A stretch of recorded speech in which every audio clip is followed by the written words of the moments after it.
Thank you very much for being with us. And just first of all, the march you're threatening now if no new elections are announced. What do you hope to achieve? Well, Mark, what every Democrat hopes to achieve from a peaceful protest. What I hope to achieve is to show the whole of the country that the people of this country want one thing: elections. They do not want a foreign-imposed government where members of our party were bought by $1 million each, who was offered to them to switch sides, and then the government was removed. And so therefore we feel that rather than someone else imposing a government on our country, let the people of this country decide whoever they want to lead them. But you were toppled, you say, by a Western conspiracy. You called it, I think, US-backed regime change. I mean, it's quite a claim. What evidence do you have? What do you base that claim on? Well, as the Prime Minister, I get a cipher. Cipher is a secret a message sent by your ambassadors. They are sent to the Foreign Office. It's like in WikiLeaks. WikiLeaks was when they broke the code, so the secret messages were relayed to the public. So I get a cipher from my ambassador in the US, and it's an official meeting he has with this American undersecretary or whatever, Donald Lu. And me as the Prime Minister, I'm reading this cipher, and it says that unless you remove your Prime Minister through this vote of no confidence, which hadn't been tabled as yet, there will be consequences for Pakistan. And if you remove him, all will be forgiven. Now, this is what me as a Prime Minister reading this cipher. And I am the chief executive. Who was he asking to have me removed? So the next day, after this meeting, official meeting with note takers, with minutes between our ambassador in Washington and this American official, Donald Lu, next day, the no confidence motion is tabled in our National Assembly. And then members of our party, which I told you were offered these huge sums to switch sides, they start leaving our party. Our allies leave our party. And just to remind you that at this time, in the last 2 years, Pakistan's growth rate was 5.6% last year. This time was 6%. It is one of the highest growth rates in Pakistan's history. Right. Our industry was booming, exports record, remittances record, tax collection record.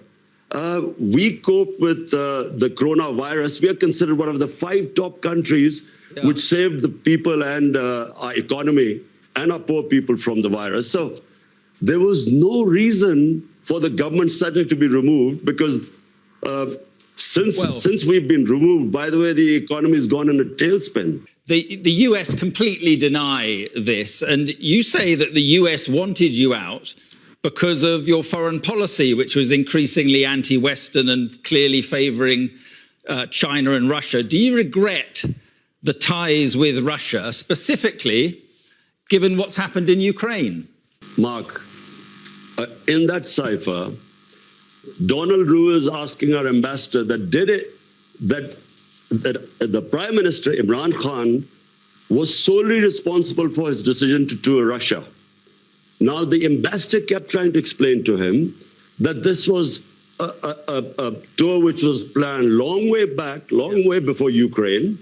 Secondly, all stakeholders, the Foreign Office, the military establishment, we were all on one page because the military wanted hardware.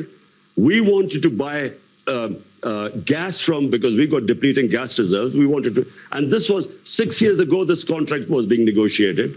And we wanted to buy wheat from Russia. So the problem, let me just get coming. The problem is that on the very day that Putin invaded Ukraine, you shook hands with him in the Kremlin. That suggests, at least that you endorse what he's doing in Ukraine. Mark, how the hell was I supposed to know the day I landed in Moscow, Putin was going to go into Ukraine. But you didn't need to go ahead with the meeting. Even then, from my statement as Moscow was, I have never believed in military solutions. So never did I endorse that.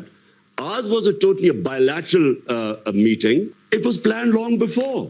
So point I'm trying to make is that we didn't realize that when I would reach there, that Putin would go into Ukraine. How was I supposed to know? And how could you be punished for that? But do you accept that what Russia is doing is an illegal act of aggression? Do you condemn what Russia is doing? Mark, I am against all military operations. I was against Iraq war. I was against the US going into Afghanistan consistently. I'm against military solutions in Ukraine to solve problems. But point I'm trying to make is that to hold me responsible, and in this cipher, it was only me being held responsible, while our ambassador was telling us that this was a long before the tour was planned. The purpose of going there were bilateral things we had nothing to do with. But even so, the problem is that the ties you have with Russia and China suggest that you went ahead with that meeting, that human rights are secondary to trade for you. Russia is waging a war on its neighbor, killing civilians. China has a terrible record on human rights, repressing the Uyghurs and other minorities. Mark, I was elected by 220 million people of Pakistan to serve them. My number one priority is there are 50 million Pakistanis below the poverty line. I was not elected for them to correct all the wrongs that are going on in the world. My responsibility was my country. And so all my relationships, whether it was with China, with the United States, with Russia, were for the benefit of our own people. Listen, in Kashmir, which is a dispute between Pakistan and India, India has violated all United Nations resolutions on Kashmir. They've illegally taken away the right of the Kashmiri people and basically got rid of the statehood. Now, did anyone speak against it? The atrocities going on in Kashmir, 100,000 people in Kashmir have died. Has anyone condemned India for that? No, because India is an ally.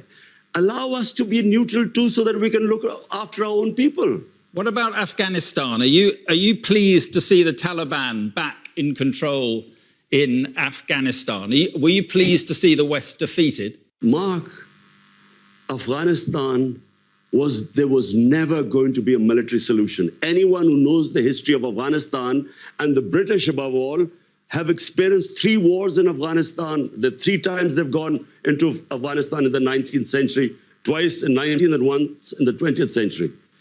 There was never going to be a military solution.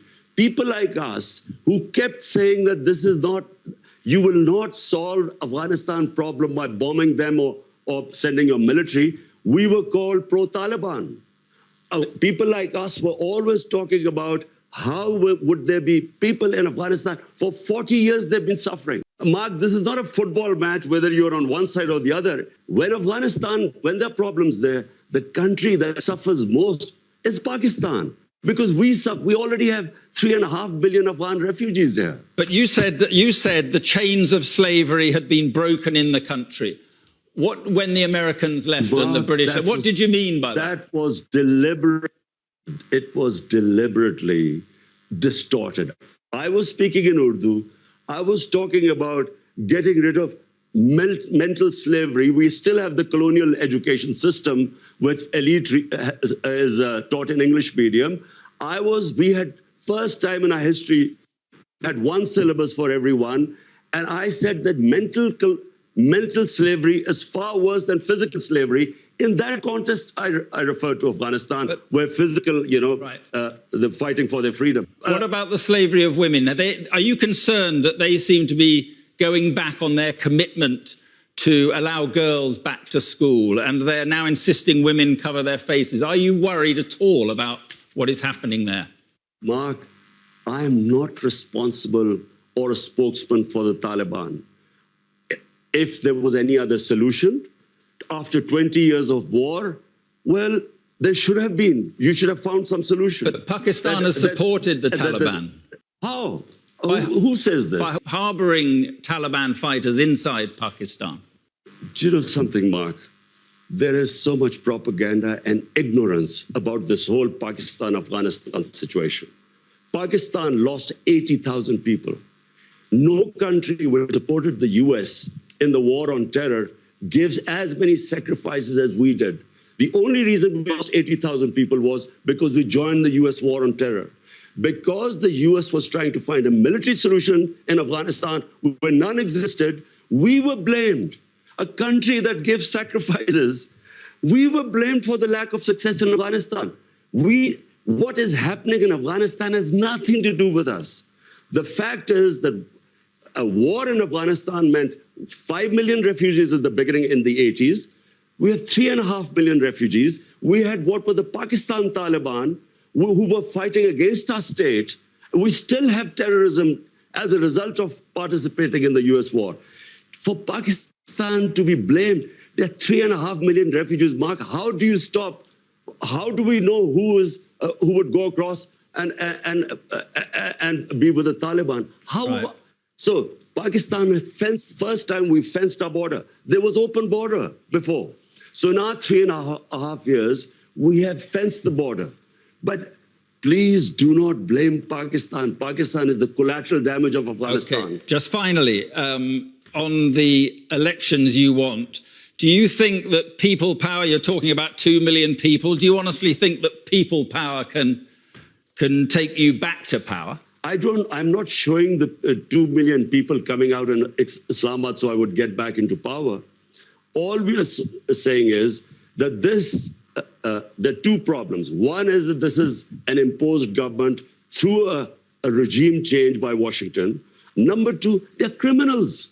60% of the cabinet is on bail. The prime minister and the chief minister were about to be sentenced when they were made the chief minister and prime minister. It's an insult to this country. All we are doing is peaceful protest. Okay. We feel, let the people of Pakistan decide who they want to elect. Let's not have an imposed government from outside. Okay. Well, as I say, the Americans deny that. But listen, Imran Khan, thank you very much for being with us this evening. Thank you. Thank you, Mark.